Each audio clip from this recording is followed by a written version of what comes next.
everybody, it's me, Fred Brown from White Oak Garden Center, and we're going to try to get a little video in on how to trim your knockout roses prior to our big snowstorm here. So I'm going to move a little quick. Now, when you trim shrubs, I don't care if it's roses or weigelas or spireas or whatever, everything needs to kind of move out from the center. Alrighty, so if you forget what to do, just reach your arms out like touchdown Jesus at Notre Dame and know that's the way you want the limbs to branch. Another thing you can do about branching is look at your hand. Spread your fingers apart and imagine that being a bush and shoot for well-spaced limbs, and let's try to trim the buds that go out from the center. I know I'm a little theatrical, but that's what it helps remember.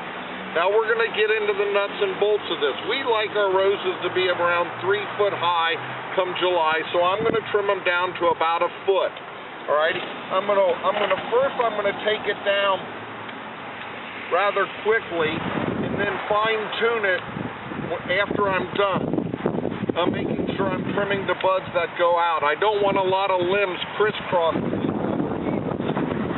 And hopefully I don't steal on a thorn or anything here and let out a word that I don't want to say, which I'll try to work hard not to do.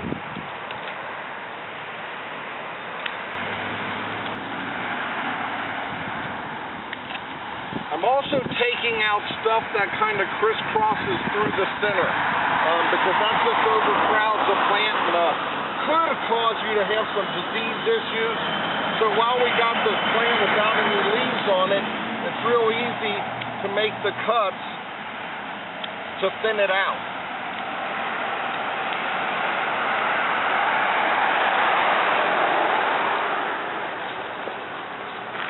Okay, now we've shrunk the plant down really well. I'm just going to go in here and trim a few things out that aren't logical, like they're shooting back through the center, or they're really, really thin little limbs.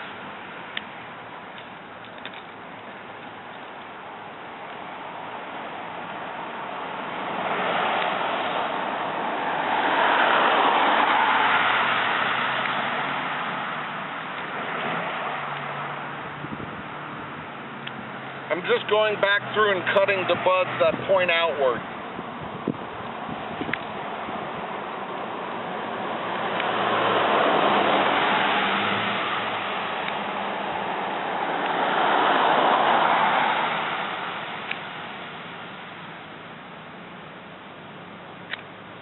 Every limb doesn't have to be at the same height either.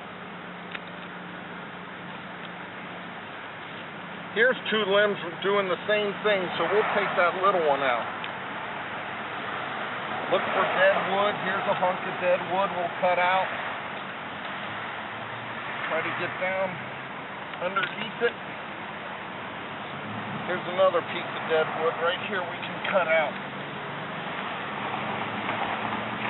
That one was almost big enough to use a lopper. Here's two rubbing, so we'll cut out the one that is wider. Sometimes it's just a decision that you have to make on your gut, and really, that's a nicely trimmed little rose bush right there. It's got a lot of breathing room in it for next year. My limbs are pretty well spaced out. Yeah, I could get nitpicky and take maybe a few more of these out. I'm going to leave them.